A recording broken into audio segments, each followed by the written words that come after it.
Bismillahirrahmanirrahim. Assalamualaikum warahmatullahi wabarakatuh. Syukur alhamdulillah kita bisa berjumpa lagi di channel ini. Harapan dan doa saya semoga saudaraku semuanya selalu diberikan kesehatan, dilapangkan rezekinya, diampuni dosa-dosanya, dan dipanjangkan umurnya. Amin ya rabbal alamin. Sahabat beriman yang dirahmati Allah, banyak orang yang percaya bahwa mimpinya akan menjadi kenyataan. Namun banyak juga yang menganggap bahwa itu hanyalah bunga tidur. Dalam Islam, mimpi merupakan ukuran seberapa jujur orang tersebut. Semakin jujur orang tersebut, semakin benar mimpi dalam tidurnya. Hal ini sesuai dengan sabda Rasulullah SAW. Apabila telah dekat waktunya hari kiamat, hampir saja mimpi orang yang beriman tidak akan berdusta. Yang paling benar mimpinya adalah orang yang paling jujur ucapannya. Mimpi itu ada 3. Mimpi yang baik sebagai kabar gembira dari Allah, mimpi yang buruk yang berasal dari setan, dan mimpi yang berasal dari diri manusia sendiri. Maka apabila salah satu dari kalian memimpikan sesuatu yang dibenci, hendaklah ia bangun sholat dan tidak menceritakannya kepada orang lain. Hadis riwayat Abu Daud, Tirmizi, Ibnu Majah, Ahmad bin Hanbal, At-Tabarani, dan Al-Hakim. Lalu bagaimanakah dengan mimpi bertemu dengan hewan? Kucing. Hewan ini memang lucu dan menggemaskan. Namun ketika bermimpi dicakar atau digigit hewan ini harus berhati-hati. Ibnu Sirin menakwilkan, kucing sebagai orang yang akan sakit menahun. Jika mimpinya melihat kucing menjadi buas, berarti sakitnya akan lebih buruk. Namun jika melihat kucing betina jinak, berarti tahun itu adalah tahun merasakan kenikmatan dan kenyamanan. Jika dalam mimpi kucing betina menjadi buas dan banyak mengganggu, berarti tahun itu adalah tahun menyulitkan hingga kelelahan dan sakit. Lalu jika bermimpi digigit atau dicakar kucing, berarti akan dikhianati oleh pelayannya hingga jatuh sakit. Burung. Jika seseorang bermimpi menembak binatang atau burung, itu artinya ia akan kesusahan karena temannya sendiri. Selain itu, seseorang pernah mengadukan mimpinya kepada Syekh Muhammad Ibnu Sirin. Lelaki itu berkata bahwa bermimpi melihat seekor burung merpati betina putih berada di atas masjid di kota Madinah. Lelaki itu kagum dengan keindahan burung merpati itu. Namun tiba-tiba datang burung elang mengambilnya. Lalu Ibnu Sirin mengartikan mimpi itu bahwa Sultan Hajjaj akan menikah dengan anak wanita Abdullah bin Ja'far At-Tayyar. Dan ternyata benar saja, beberapa hari kemudian Sultan tersebut pun menikahi wanita tersebut. Orang-orang pun menanya Ibnu Sirin perihal tabir mimpi tersebut. Ibnu Sirin menjelaskan bahwa burung merpati betina ditabirkan sebagai wanita. Kecantikannya disimbolkan dengan warna putih. Berada masjid, tabirnya adalah kemuliaan wanita tersebut. Ibnu Sirin pun tak melihat seorang wanita yang di kotanya yang lebih cantik wajahnya dan lebih mulia nasabnya kecuali anak gadis Abdullah. Burung elang diberi arti seorang sultan yang zalim dan suka merampas hak orang lain. Ibnu Sirin pun tak mendapati sultan dengan sifat seperti itu, kecuali Hajjaj bin Yusuf. Olehnya itu, tabir mimpi pemuda itu begitulah adanya. Ayam.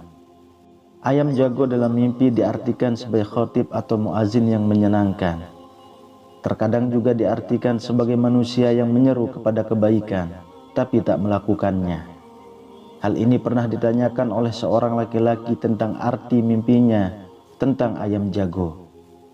Lelaki tersebut bermimpi melihat seekor ayam jago masuk ke dalam rumahnya dan memungut beberapa biji gandum.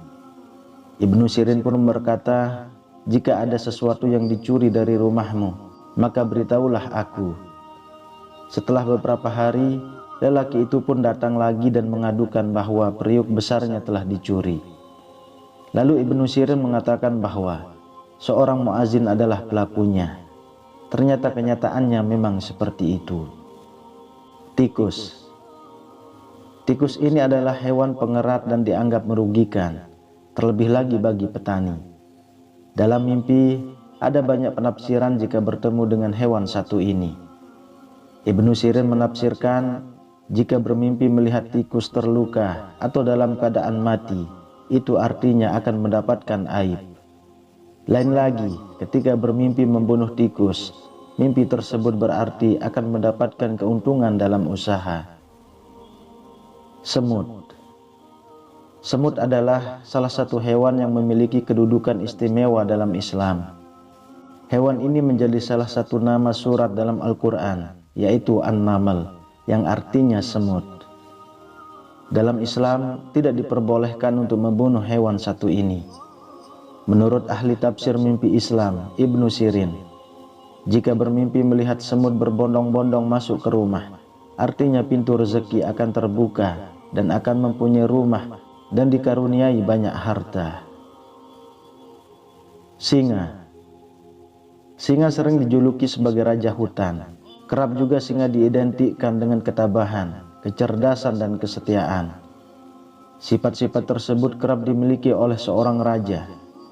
Ibnu Sirin telah didatangi oleh seorang laki-laki yang menceritakan mimpinya menangkap anak singa dan membawanya pulang ke rumah. Ibnu Sirin pun berkata bahwa laki-laki itu akan sederajat dengan raja. Ketika seseorang bermimpi mengembalakan singa, itu artinya ia akan bersahabat dengan pemimpin. Babi. Dalam buku tafsir mimpi menurut Al-Quran dan As-Sunnah, babi ditakwilkan atau ditafsirkan sebagai laki-laki yang gemuk, kaya, rusak agamanya, kotor, buruk mata pencahariannya, dan masih banyak lagi. Orang yang bermimpi melihat salah satu bagian tubuh babi ditakwilkan dengan orang yang subur, buruk mata pencaharian, dan agamanya. Selain itu, seseorang pernah mendatangi Ibnu Sirin sambil berkata bahwa bermimpi melihat babi di kasurnya. Ibnu Sirin pun menakwilkan bahwa akan berzina dengan wanita kafir. Serigala. Serigala ditakwilkan seorang musuh yang tirak, pendusta, pencuri, pengkhianat, dan penipu. Jika mendapat mimpi serigala masuk ke dalam rumah, itu artinya pencuri akan masuk ke rumah. Jika bermimpi melihat serigala berubah menjadi jinak, berarti akan ada pencuri yang bertaubat. Hal ini disebutkan dalam buku tafsir mimpi menurut Al-Quran dan As-Sunnah, karangan Muhammad Ibnu Sirin. Gajah. Ada beragam takwil tentang hewan satu ini. Ada yang menakwilkan bahwa gajah adalah raja yang gemuk. Seseorang pernah mendatangi Ibnu Sirin dan menceritakan mimpinya yang menunggangi gajah. Ibnu Sirin pun berkata, "Gajah bukanlah hewan tunggangan. Aku khawatir engkau bukan muslim." Ular. Ular yang ada di dalam mimpi membutuhkan penafsiran karena bisa menimbulkan beberapa hal, yaitu musuh, negara, harta, perempuan, anak, ataupun sumber kehidupan lainnya. Jika seseorang bertemu dengan ular besar dan ia tidak takut menghadapinya, Ibnu Sirin mengatakan bahwa ia akan mendapatkan kekuatan dan kekuasaan. Jika seseorang bermimpi memasukkan seekor ular ke dalam rumahnya, itu berarti akan ada musuh yang terlihat buruk. Namun jika ular tersebut bisa ditangkap, itu artinya ia akan memperoleh keuntungan dari orang jahat tersebut. Lain lagi, ketika seseorang bermimpi dari saluran kencingnya keluar ular kecil, hal ini akan menunjukkan bahwa ia akan mendapatkan seorang anak. Selain itu, ular juga merupakan simbol perempuan. Jika seseorang bermimpi memotong ular menjadi 3 bagian, Ibnu Sirin mengartikan bahwa ia akan menalak istrinya. Namun jika bermimpi membunuh seekor ular, berarti ia akan menikahi seorang perempuan. Hal ini pernah ditanyakan kepada Ibnu Sirin.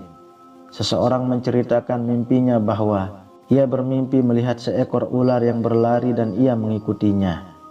Lalu ular itu masuk ke dalam lubangnya. Saat itu lelaki dengan memegang sekop, lalu ia menutup lubang tersebut dengan sekop. Ibnu Sirin menanyakan kepada lelaki tersebut, apakah ia melamar seseorang dan itu dibenarkan? Ibnu Sirin pun mengatakan bahwa sebentar lagi lelaki tersebut akan menikah dan akan memperoleh warisan dari perempuan tersebut. Ternyata lelaki tersebut benar-benar menikah dengan gadis yang dilamarnya. Namun tak lama kemudian perempuan tersebut meninggal dan ia memperoleh warisan 7.000 dirham. Sahabat beriman yang dirahmati Allah, itulah beberapa tafsir mimpi jika bertemu dengan beberapa hewan. Ada yang menjadi penanda baik dan ada juga yang menjadi penanda buruk. Namun jangan sampai tafsir mimpi membuat kita menjadi syirik. Sebaiknya tetap berpedoman kepada anjuran Rasulullah, yaitu berpegang kepada hukum Islam. Wallahu a'lam bishawab. Demikian yang bisa saya bagikan, semoga bermanfaat untuk kita semua. Amin ya rabbal alamin. Assalamualaikum warahmatullahi wabarakatuh.